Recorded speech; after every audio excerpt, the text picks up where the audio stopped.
gente, eu vou aproveitar aqui essa gravação para sintetizar o que nós trabalhamos na nossa aula da quarta-feira sobre redação. Nós analisamos a competência 2, certo? Essa competência 2 ela tem dois objetivos. Ela leva em consideração a análise se o candidato, ao escrever a sua redação, escreveu um texto dissertativo argumentativo, apresentando a introdução, o desenvolvimento e a conclusão. E nessa competência 2 também é analisado se o candidato ele utilizou o que a gente chama de repertório legitimado ou não, tá? Nós vimos que essa competência 2 ela é dividida em 5 níveis. O primeiro nível, que é esse primeiro, né? Ele vale 40 pontos, que é justamente quem tangencia o tema. O que é tangenciar o tema? É eu não falar do tema de maneira completa. Então, por exemplo, eu citei na aula o tema do ano passado, que foi a democratização do acesso ao cinema. Se o candidato falasse apenas do acesso ao cinema, da dificuldade do acesso ao cinema, mas não falasse da democratização, né, não apresentasse alguma proposta que solucionasse, né, essa dificuldade de acesso, por exemplo, ele iria tangenciar o tema. O que é falar do tema completo? Por exemplo, ano passado, democratização do acesso ao cinema. Então, tem que falar sobre democratização, tem que falar sobre acesso, tem que falar sobre cinema, tá certo? Então, se eu não falo do tema completo, eu tangencio o tema, então minha nota na competência 2, ela fica em 40 pontos. Lembrando que são 5 competências, cada competência valendo de 0 a 200 pontos. Menos essa daqui, essa competência 2, ela não vale de 0 a 200, ela vale de 40 a 200. Porque tangenciar o tema ainda pontua, mas se você foge ao tema, aí você recebe 0, a sua redação é anulada. Nível 2, abordagem completa do tema. Então, aqui você já fala do tema completo, só que se a gente for lá para o finalzinho, mostra que o candidato aqui, para ganhar 80 pontos, ele fez cópias de muitos trechos dos textos motivadores. Então, se eu copio muita coisa igual ao texto, minha nota não sai de 80 pontos. Nível 3 vale 120 pontos. Para o candidato atingir 120 pontos, ele tem que falar do tema de maneira completa e seguir 3 mais 3 pontos. O primeiro, ele pode utilizar um repertório baseado só nos textos motivadores, ou seja, eu pegar a ideia dos textos motivadores e colocar na minha redação com as minhas palavras, tá? Não é copiar, é com as minhas palavras dizer o que está no texto motivador. Ou o candidato fala de maneira completa do tema e apresenta um repertório não legitimado. E aí a gente vai trabalhar agora o que seria legitimação do repertório. Quando eu estou falando de um repertório legitimado, eu estou dizendo que é aquele repertório que está representado através de citações, de alusões históricas, de exemplificação, de filmes, de livros, enfim, de coisas, de assuntos que as áreas do conhecimento elas dão respaldo, tá? Quando eu digo que o repertório ele não é legitimado, é aquele repertório do senso comum, aquela coisa que você fala e todo mundo sabe, não traz nada de novo, tá? Então, se você tem um repertório assim, a sua nota na competência 2 não vai sair de 120 pontos. E, por fim, você pode abordar o tema completo e apresentar um repertório legitimado, né? Por exemplo, uma citação, mas acaba que essa citação não é pertinente ao tema.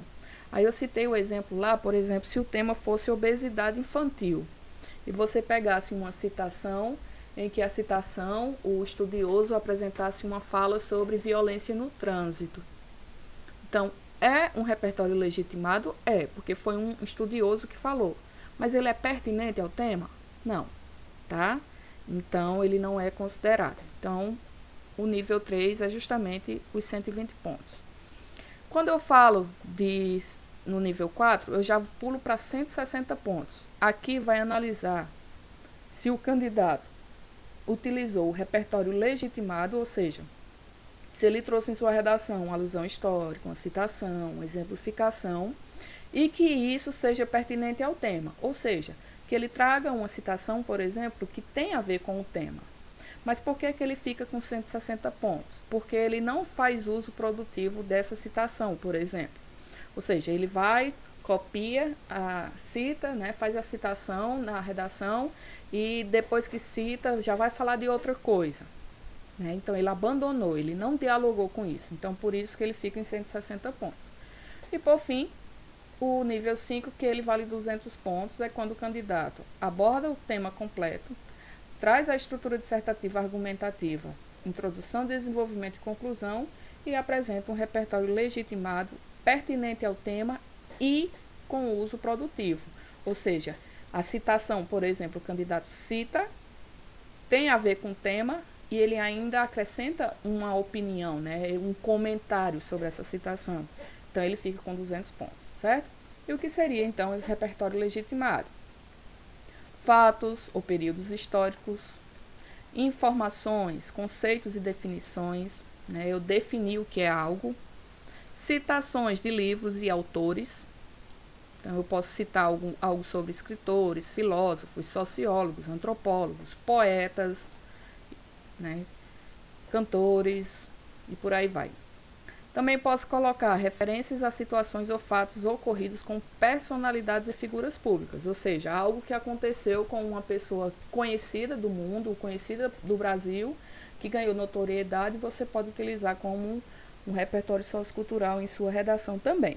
Só não vale falar, citar o que aconteceu com a sua vizinha, aí ela não é uma pessoa pública, tá? Estudos ou pesquisas utilizando dados estatísticos. Então, por exemplo, uma fonte que é muito utilizada, o IBGE, né? Segundo o IBGE, tantos por cento da população é fumante, da população brasileira é fumante. Então, eu estou utilizando a fonte e os dados. Também posso usar leis nacionais e internacionais. Posso utilizar referências a artistas e suas expressões artísticas, né? Então, eu posso citar um filme, eu posso citar uma música, tá? Eu posso citar um exemplo de uma escultura, de uma pintura, de uma peça de teatro, tá? E notícias devidamente vinculadas ao meio de comunicação. Então, quais exemplos de meios de comunicação que a gente tem, assim, de credibilidade? Folha de São Paulo, Jornal Veja, o Portal de Notícias G1, Fantástico, Jornal Nacional, Jornal da Record, Jornal do SBT, né? Tudo isso pode ser utilizado também, ok? Depois disso, eu mostrei para vocês alguns exemplos, do que seria senso comum e do que seria o senso ou o repertório legitimado. E eu vou citar só alguns exemplos aqui. Se vocês quiserem dar uma pausa, né, e ler esse material, eu também vou enviar pelo grupo junto com o vídeo. Então, hoje em dia, se tornou muito comum a prática do preconceito com a religião que o outro escolheu para seguir. Então, perceba que até agora não tem uma citação, não tem uma alusão histórica, não tem uma exemplificação, é aquela coisa mais do mesmo, né? Aquela coisa do senso comum. Esse preconceito faz com que tudo se torne motivo para briga e discussões sem fundamentos, uma vez que cada pessoa tem o seu direito de escolhas e assim deve ser respeitada.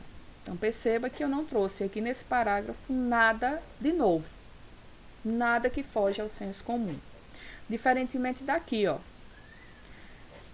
A intolerância religiosa no Brasil ocorre desde a, chegada dos colonizadores portugueses, quando catequizaram os índios sem os seus consentimentos. Ou seja, eu trago aqui um período histórico, que foi justamente a época do descobrimento do Brasil. Então, é algo novo, algo que foge ao senso comum. No entanto, hoje, no Brasil, a Constituição, novamente, estou trazendo uma legislação, a Constituição Federal, tá? Afirma que todo cidadão tem direito à liberdade de expressão, embora a intolerância ainda esteja presente, assim como na época da colonização, tá? Isso daqui é um argumento baseado em um repertório sociocultural legitimado. Esses daqui são exemplos de repertório do senso comum. Se eu utilizo apenas um repertório baseado no senso comum, a minha nota na competência 2 não vai ultrapassar do nível 3, que é 120 pontos. Se eu apenas cito uma fase, um período histórico, por exemplo, como foi esse primeiro caso, só citar, sua nota já pula de 120 para 160 pontos. Tá? Então é muito fácil atingir 160 pontos nessa competência. E aí, depois disso, nós analisamos algumas redações, né, e vimos alguns exemplos de redações. Deu um probleminha aqui, tá? Mas vamos voltar. Aí aqui eu apresentei, tá, alguns exemplos de redação, que isso aqui não tem tanto interesse assim. Vamos lá. A segunda parte da nossa aula foi justamente a gente estudar a estrutura dos parágrafos do desenvolvimento. Isso aqui tem na página 9 da apostila de vocês, tá? Que foi o primeiro ponto da estrutura que nós falamos. Quais os conectivos, ou seja, quais são as palavras que nós podemos utilizar para iniciarmos os nossos parágrafos do desenvolvimento, tá? E eu citei, né, tanto na apostila como aqui no material, alguns pares de exemplos para vocês utilizarem.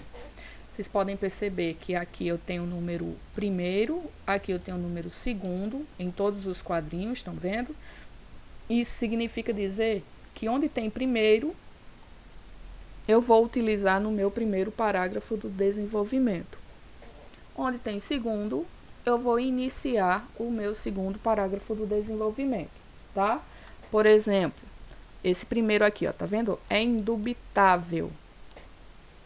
Então, significa dizer aqui que se eu opto por esse par, eu vou iniciar meu primeiro parágrafo do desenvolvimento com essa expressão. Igual que está aqui no exemplo, ó. É indubitável que nos dias atuais, tá? Aí, quando eu terminar de escrever o meu primeiro parágrafo do desenvolvimento e for para o segundo, eu já pulo para esse daqui, ó. Além disso, tá? Ou eu posso optar por outro conectivo aqui, tá? Perguntaram na aula se era necessário utilizar o mesmo par. Eu disse que não. Você pode usar, por exemplo, é indubitável e utilizar, como eu usei aqui nesse exemplo, esse daqui, ó, paralelamente. Eu só tenho que ter cuidado no seguinte: eu só posso usar esses que estão em cima no primeiro parágrafo. Esses que ficam embaixo, eu só posso usar no segundo parágrafo, tá? Depois disso, nós analisamos o esquema de como elaborar o parágrafo do desenvolvimento.